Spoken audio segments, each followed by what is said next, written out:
வணக்கம். நான் உங்க friend Jaya Srinivasan. Welcome to veggies recipe.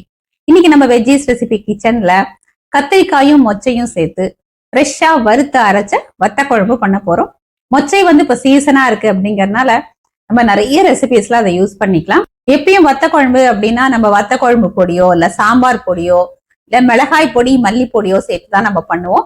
இந்த மாதிரி நம்ம ஃப்ரெஷ்ஷா வறுத்து அரைச்சி சேர்க்கும் போது இந்த வத்த குழம்போட டேஸ்ட் ரொம்ப பிரமாதமா இருக்கும். நான் இன்னைக்கு கத்திரிக்காயும் மொச்சையும் சேர்த்து பண்ண போறேன். அதுக்கு பதிலாக நம்ம வேற எந்த காய்கறி வேணாலும் சேர்த்துக்கலாம். ஆனா சூடான சாதத்துல நல்லெண்ணெய் விட்டு இந்த வத்த குழம்பு பிசைஞ்சு நம்ம சாப்பிட்டோம்னா பிரமாதமா இருக்கும். தயிர் சாதத்துக்கு, வெண்பொங்கல், உப்மா இது எல்லாத்துக்குமே தொட்டுக்கிறதுக்கு பிரமாதமா இருக்கும். ஃபர்ஸ்ட் டைம் சேனலை பாக்குறீங்கன்னா ப்ளீஸ் சப்ஸ்கிரைப் பண்ணுங்க. பெல் ஐக்கானை கிளிக் பண்ணி ஆல் ஆப்ஷன் கொடுத்துட்டீங்கன்னா நான் போடக்கூடிய எல்லா வீடியோஸும் குவிக்கா உங்களுக்கு ரீச் ஆகும். வாங்க டேஸ்டியான இந்த கத்திரிக்காய் மொச்சை சேர்த்த வறுத்தரைச்ச வத்த குழம்பு திக்கா எப்படி பண்றதுன்னு பார்க்கலாம். ஸ்டவ்ல ஒரு கடாய் வச்சிருக்கேன். 2 டேபிள் ஸ்பூன் நல்லெண்ணெய் சேர்த்துக்கலாம். எண்ணெய் சூடானதும் 1/2 டீஸ்பூன் கடுகு, 1/4 டீஸ்பூன் வெந்தயம், 2 காஞ்ச மிளகாய். கடுகு வெடிச்சு வெந்தயம் பொரிஞ்சாச்சு. 1/4 டீஸ்பூன் பெருங்காயம், ஒரு மீடியம் சைஸ் வெங்காயத்தை நீள நீளமா கட் பண்ணிருக்கேன். கொஞ்சம் கருவேப்பிலை. வெங்காயத்தை கண்ணாடி பதத்துக்கு வதக்கிக்கலாம். வெங்காயம் கண்ணாடி பதத்துக்கு வதங்கியாச்சு. 2 மீடியம் சைஸ் தக்காளியை பொடி பொடியா கட் பண்ணி சேர்த்துப்போம். 1/4 டீஸ்பூன் மஞ்சள் பொடி. இந்த தக்காளி சாஃப்டா வதங்கிறதுக்காக கொஞ்சம் உப்பு. இதை நல்லா வதக்கி எடுத்துக்கலாம். இதோட ஒரு கைப்பிடி அளவுக்கு மொச்சை சேர்த்துக்கலாம்.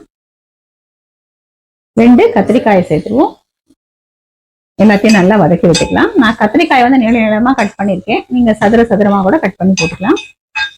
கத்திரிக்காய், மொச்சை, தக்காளி எல்லாம் சேர்ந்து நல்லா வதங்கட்டும். இதெல்லாம் வதங்கறதுக்குள்ள குழம்புக்கு நம்ம வறுத்து அரைச்சிக்கலாம். வத்த குழம்புக்கு நம்ம வறுத்துக்கலாம். ஸ்டவ்ல ஒரு கடாய் வச்சிருக்கேன். 2 டீஸ்பூன் எண்ணெய் சேர்த்துப்போம்.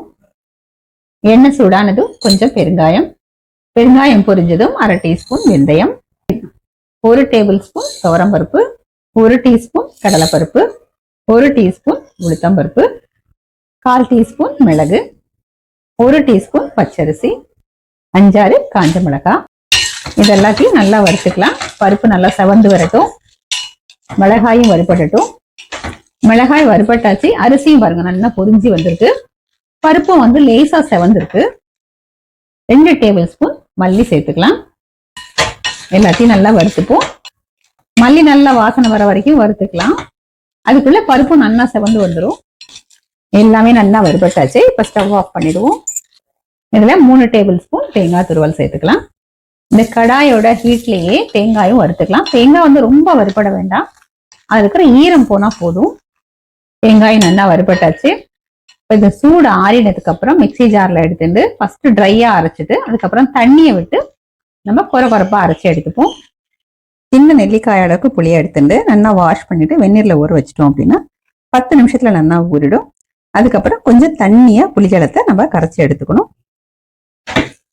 தக்காளி, கத்திரிக்காய், மொச்சை எல்லாமே நல்லா வதங்கிடுத்து. நம்ம கரைச்சி வச்ச புளிஜலத்தை சேர்த்துடலாம். புளிஜலம் இதை போல கொஞ்சம் தண்ணியா நம்ம கரைச்சிக்கணும். இந்த குழம்புக்கு தேவையான அளவு உப்பு சேர்த்துக்கலாம். நம்ம தக்காளி வதக்கும் போது கொஞ்சம் உப்பு சேர்த்துருக்கோம். நல்லா மிக்ஸ் பண்ணி விட்டுப்போம். இந்த புளிஜலம் நல்லா கொதிச்சு பச்சை வாசனை போகட்டும்.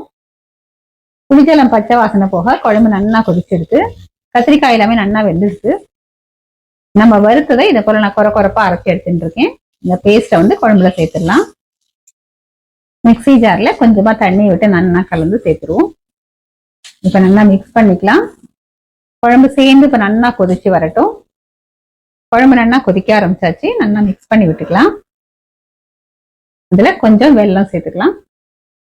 குழம்பு இன்னும் கொஞ்சம் நேரம் நல்லா கொதிச்சு வரட்டும். கொஞ்சம் திக்காகட்டும். கத்திரிக்காய், மொச்சை போட்டு வறுத்தரைச்ச வத்த குழம்பு சூப்பரா ரெடி ஆயிடுது. நம்ம சர்விங் பவுலுக்கு எடுத்துக்கலாம். கத்திரிக்காயும் மொச்சையும் போட்டு வறுத்தரைச்ச வத்த குழம்பு ஃபர்ஸ்ட் கிளாஸா ரெடி ஆயாச்சு. இல்ல கம கமன்னு வாசனையா இருக்கு. நான் சூடான சாதம் எடுத்துட்டு இருக்கேன்.